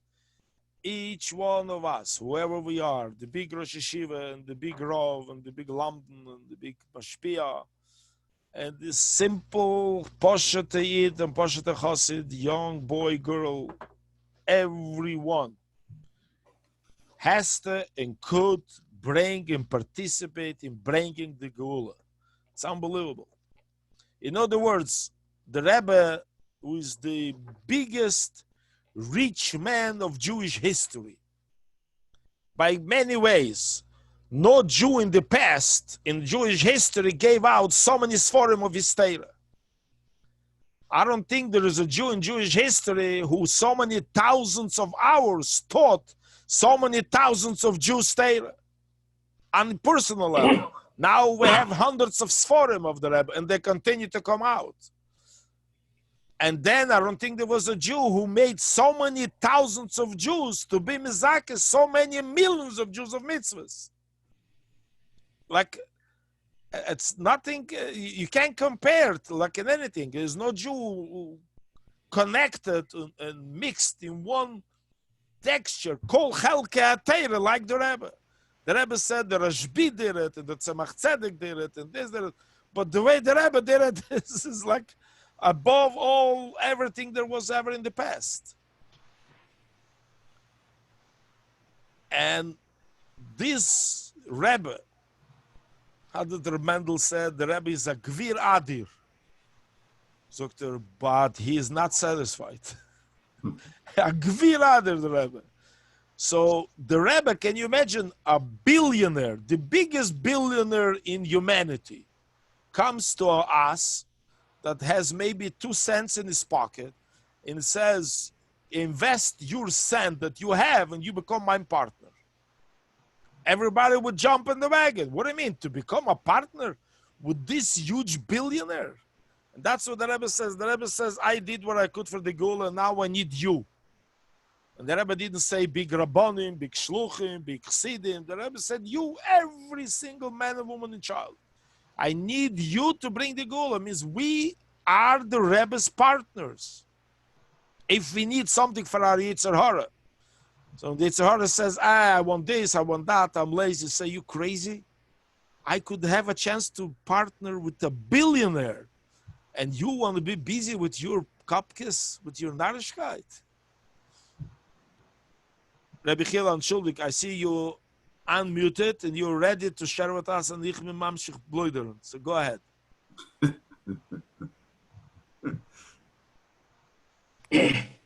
Okay, let me go a word. Please. Chassid was from Yadram, Sadia Liberov. Oh, yeah. In Tovshin Lamedaled. The Rebbe Yemel came out with the mitzvah to make day camps in every place. Tafshil Medalad was the first year. So we went from the Yeshiva to Antwerp, over there 3 bochim, and we had the first day camp in Antwerp. Everybody was mishtatev over there for good bells, ger, vishnitz. Now, Baruch Hashem, every crowd have their own big day camp. But then the first day camp was what the Rebbe asked, and everybody was the mishtatev, and it was very nice. So over there, had gelebt Reb Sadia Liberov. Very big chassid. So Yud Beis Tammuz over there, the Chabad shul, made a Farbrengs, Yud Beis Tammuz, for the ganze Stadt. So als Wort was Reb Sadia Liberov. He started to explain what is Yud Beis Tammuz. So he said it says, Klas Kshorim is Kashroin do bedo, Israel ve'iraisa bekudsho brichu. The Jews with the Torah, with Hashem, that is the 3 Kshorim that is Kashroin do bedo. We have 3 Yomim Tevim. We have a Yom Tev Purim, then we have Chanukah, and we have Yud Kislev. Purim was the Yom Tev, the Gzeira was am the Gufim of Israel. Lash Milhargis Kol HaYehudim. That's why when we had them nest, we were kevei mishte v'simcha, like the levush, the taz. Chanukah was the gzeira of Teire. Lashkichom terosecho, lavirem mechukei etzenecho. That's why when we had the gula, the kvis was in Adlokas Haneres, ner mitzvah v'teire. The test Kislev was Lashem HaYeshua. It was not against Jewish people. You could live and you could learn Torah even. But, Chas Hashem, we could, without Chassidus, can vergessen, have them lesen at Torah. So it is Kislev was the Yom Tev, the Gzeira was Kavyochel and Hashem, Chassidus, Chumagala, and it Milvade, how Hashem is everything. And like the Bible said from Eisel, Isaac Homer. Isaac Homer, that Hashem HaYeshua, it is Kislev. So Rabbi Sati explained that Yud Beis Tammuz is a Yom Tov that scaled all 3. The Gzeira was of the Jewish people pushed mit Fashik to the Jews in Sibir, in Sakone zum geschossen. So we have Mamash Gzeira auf dem Guf von Israel. Also auf Teire, bishun lang Teire, from the Chadorim, and the whole shit is against Hashem, Kfir Rebbe Hashem. So Yud Beis Tammuz is a Yom Tov that is Kelel, Chanukah, and Purim, and it is Kislev together. What I'm saying, Yeah, I have comments in. yeah, Ashukaya. Chaim. L'chaim. Yes, good. Shkoyach for Hani Margalisa Maaliusa. No epis, noch epis? No. Anybody? One more Maise. I'm noch a Meise. Noch ein Maise, yeah. Okay, for that I will ask Rabbi Rappaport. A Meise. L'chaim, Kedem Kol. I left Russia, I was 15. He was older, so he has more Meises in Russia. Well, but I want to relate, if anything, es gesagt a guten Wort von Mendel Footofas, I understand. Dugma Chaya. Es kann sein Dugma von Achaya und es kann sein a Dugma Chaya. Ja. That's a mehr dicke Wort. Mendel hat gesagt, wir können sein a Dugma Chaya wie zu sein, oder bist a Dugma of a Chaya wie nicht zu sein. Yeah. So, but by me, the Dugma, the word Dugma Chaya immediately conjures an image of my father at the time when he just came out of jail, being Shnersonsky. So that was 10 years. Prior to that, he had 5 years. That was a bonus for anti-Soviet propaganda. It was at the time when the Rebbe Rayatz requested the older Bochrim to take over the Chadorim and Yeshivas. So he was one of them. He was 22, and he took over. I believe it was in Kursk. But anyway, so then finally they caught up with him within half a year or less. And that's Agavurcha. You mentioned Mesiras Nefesh of Yiddishkeit, like your father, that takes a child and deprives him from from society, from learning, from whatever it is, right? So here is another dogma like this of Mesiras Nefesh. Was says the Rebbe Rayat's soldiers is just unbelievable. When he was 22, his mother was after him. My Boba was asking a simple question: Tachlis, what's with Zion? You have to build a family, you have to get married. So his answer was, it makes no sense because I will just leave an Almona and Yisemim. And Kachaba, half a year later, it was 23 already, 22 and a half. They caught up with him, and then he was jailed for back then was 5 years, and then he got a bonus of 2 years. I guess the correctional system wasn't working that well, so it didn't correct him enough. So at any rate, so it was mamash the whole stretch. But finally, when he came out, I was already then 11-year-old. They took him when I was half a year old. So they took him, or actually they were catching up with him because he just ran away when I was half a year old, and then a year later they caught up with him. So, but at any rate, when he came back, he started working in. It was a problem finding a job, finding something to do, to be mefarnes the mishpacha. So. And he was always jokingly asking when he was asked, what is he able to do? What's his profession? So he's saying the profession is a Shomer Shabbos. What kind of a profession? what is a profession of Shomer Shabbos? It's a guy that works from Shabbos to Shabbos, because of Shabbos he doesn't come to work, so he's kicked out. He has to look for another job. So it's a full-time occupation to look for a job every week. So that's a Shomer Shabbos profession. So at any rate, we finally found a job in Shul. The Leningrad Shul is the second largest in Europe after France, from what I understand. It's a huge, it's a whole block on Sadovaya Street. It's a whole block. It's a huge shul. And obviously it requires heating, and there's a big mikveh. The mikveh is also an Olympic-sized mikveh. It's also huge. So there are, in the basement in Shul, there are 3 huge furnaces, coal furnaces. So every day there would be a truck coming in the morning, and you had to unload the truck with coal and take it down into the basement, and then deal with the furnaces and heat it. And that was already a career advancement, because in the Gulag in Siberia, he was a miner.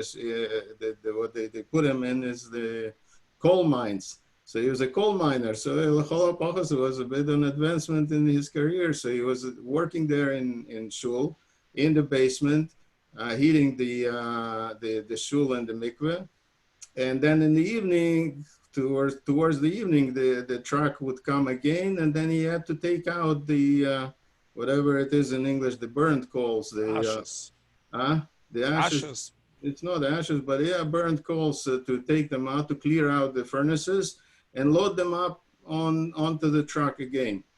And so he was pretty much busy a whole day. He never saw the light of day. We were always in the basement, except for 15 minutes, he would go upstairs, daven mincha. That was it. That was every day like this. Then finally, after, I don't remember, it was a couple months later, he's fired. He's fired. Well, what is the mikveh not warm enough? Is the heating not working? Is any problem with anything? No, the administration says it came from Milmaila. It came from above. The directive to send him home came from above. What's my high? What's the story? Started trying to probe and air. Finally found out the reason is he is engaged in anti-Soviet propaganda. So his taina was, when he heard it from the whoever was then the manager there, I'm only 15 minutes upstairs for mincha. Other than that, I don't ever come up. I'm always there in the basement, and even when I come, I only daven and I go away. I don't, and the Rebbe said there wasn't even a company for him to talk. The oldest, the youngest, he was in his 40s, and the youngest there, then there was a minimum, there was only a couple of minyanim. The whole shul was held for as a tourist attraction. Other than that, it wasn't really functional at those days. But there was, 1-2 minyanim of elderly, the elder Eden that were still remaining and coming. There was no danger to them. For the younger, was a danger to come. But the elder is already past that point. So they were in their 70s, 80s, but nothing younger than that. He's in his 40s. It wasn't his company altogether. But Azay is only 15 minutes, it davens, and he's out. He's never talking to anyone. So again, back forth, finally comes back the answer. It's not so much that he's talking, the way he looks and the way he davens is an anti-Soviet propaganda. It's just Mehusi Vatzmusi, that's it. Just looking at him, it's a piece of anti-Soviet propaganda. So that's why they're saying Dugma Chaya, that's Chaya Mamash. It lives it, it looks it, it smells it. This is it. That's a chassid of the Rebbe. That's a chassid. And Nagaburka talking about. I said that's how each one of us has to be a dogma of what the Rebbe wants. Yeah, and Nagaburka, life propaganda. Propaganda. That's it. Agaburka, you mentioned the Mesiras Nefesh of the Rebbe Rayatz. That it's just there's ein dugmose. We don't anything like this. We don't find anywhere. Not among any of the Rabbeim. It's one of the things that I actually yesterday guys came to Farbrengs to me and in my backyard. Social distancing was properly physical distance called socially closeness. Social closeness, physical distance. But anyways, they came to Farbrengs, so I pulled out that book. Was it the Borussia Sovietet, the Chabad Borussia Sovietet?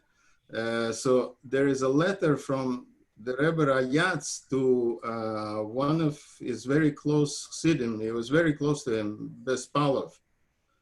And that letter, you partially can't read it without a lump in your throat. As Mamash was with enough mashkia, I couldn't get through. So so the other way around. I meant with enough mashkia, I was just barely able to get through, because he describes there his own how does he take, where does he take the keches and the responsibility to take neshomes teheres. No, I think the lotion there is levoves teheres. Levoves teheres. To take them, it's like people like my father, 21, 22, 20, and then he told them to take over, and he sent them in different places, and then it was everything was covered, and throw them into fire, knowing full well that they most likely are not going to come back.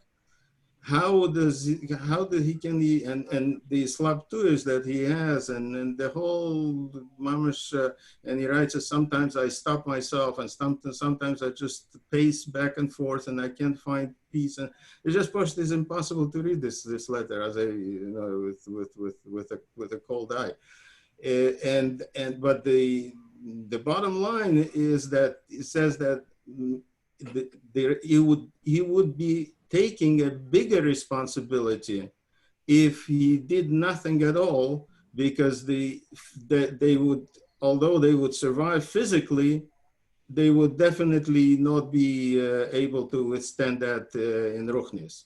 So Ruchnis death is, and what is ultimately what it is a Shalsheles Azov that hits his heart, and that Shalsheles Azov gives him the strength to be able to make sure that they are alive in Ruchnis, and it continues the Shalsheles Azov and so on.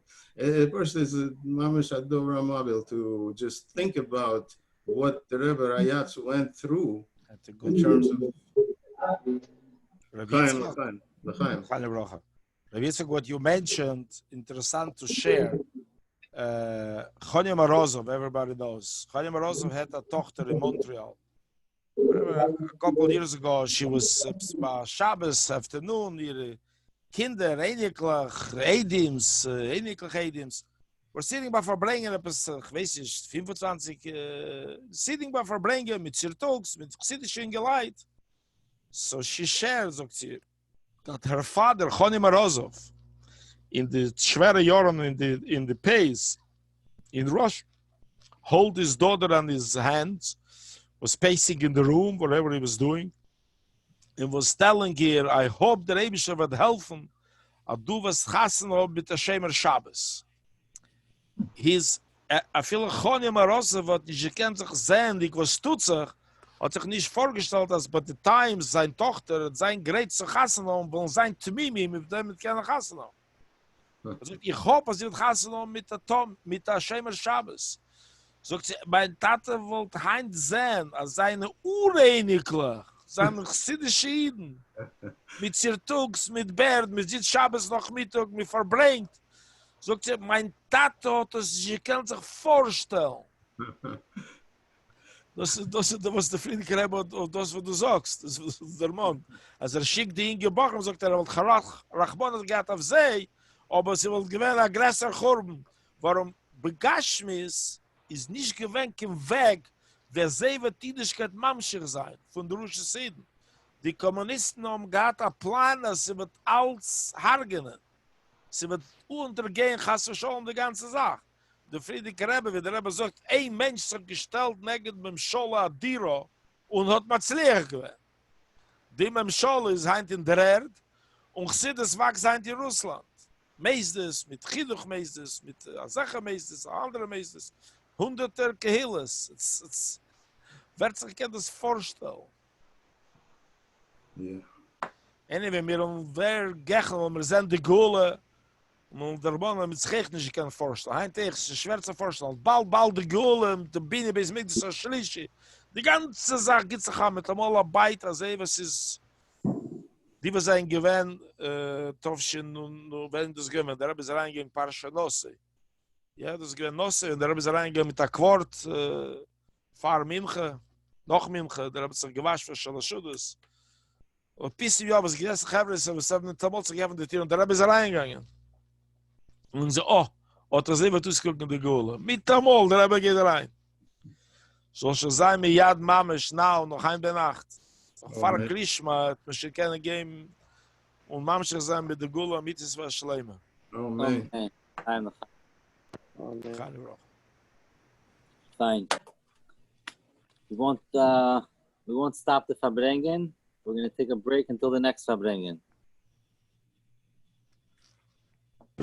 Bis gerecht, aber ich will dir sagen, der Rebbe hat, wenn sie gewinnt, wenn der Rebbe hat gesagt, dass Rusiki am Kontreisim. Der Rebbe kommt von Mail. Und Groner hat ausgerufen, sie werden hat ausgerufen, mit machen auf Socke, auf ein paar Minuten, und später wird man Rusiki am Kontreisim, dann mit Kontreisim. Also wir haben geendigt, der Rebbe hat gebeten den Mike, und der Rebbe sagt, in Stadt auf Socke wird sein Heimschach. So, anyways, der Heimschach ist, der Afsok ist von der Zoom, der Farbrengen ist Mamschach sein. Und in Gechat muss ich sein weiter. Oh, man. Oh, man. Seid gesund, ich koach Rebbe Avrom Dagan. Ich weiß nicht, was auf der Zoom heißt der Avi. Ich will mir kein Meister sein, auch ein paar Aces, Avrom. Avrom Main Game. Richtig, yeah. Fine. Gringer, was ist der Gringer von Nederland? Tracht wegen jenem, nicht wegen sich. Ja, aber doch nicht nikowo, krome Boga одного.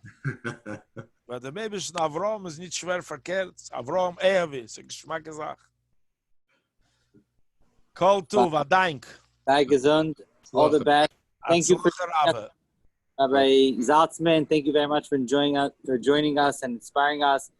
Rabbi Rappaport, Rabbi Confronting. Everyone else that joined tonight, we will, Mirza Hashem, have many more Farbrengens, and we will say to this God, to Rebbe. If I may finish with a dogma, of Rabbi Avram Dagan, who I understand is officially not in Shlichus, he's doing something else. I understand the business, but here organized a Farbrengen. So each one of us, Beire, Bimkeme, Bimishpachte, Bishchudishale, in his street, in his building, could überkehren a Welt. Here he arranged it, and there was about 120, probably went through 150, 200 people who came to Farbrengen even for 4 minutes. And that was done by Rabbi Avram. Yashikoach. Ari. Thank you, son. Go Thank to- you. Call to. Call to. Chef now. Amen.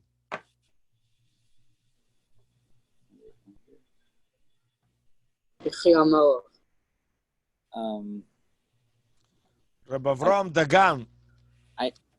There was, yeah, I think you, it was, There is a famous Meister about Tzemach Tzedek. okay. Chanukah geld, he gave to Einiklach. He gave to one Einikel more money than the other one. So the other one said, ich kann lernen besser wie jener. Von was hat der Tzemach Tzedek gegeben, jener Einikel, was kann lernen weniger. Tzemach Tzedek gern für bis gerecht. Aber, als Chassidim verbringen, und es endigt sich der Maschke, oder die verbeißen, der was geht, bringen Maschke und verbeißen für chassidische Verbringen. Der Fahr ist verdunnen zum geben mehr. Aber Avram, mit allem, was geholfen, der soll auch geben alle Broches von Tzemach Tzedek, von Derenu, mit allen Sachen, was man darf, mit Nefesh, mit Bosor, mit Kol Echad, mit Echad. Weil chassidische Verbringen, allemal bei Chassidim ist gewähnt, ein Lemeile im Eno. Amen. Sei gesund. Called Go to-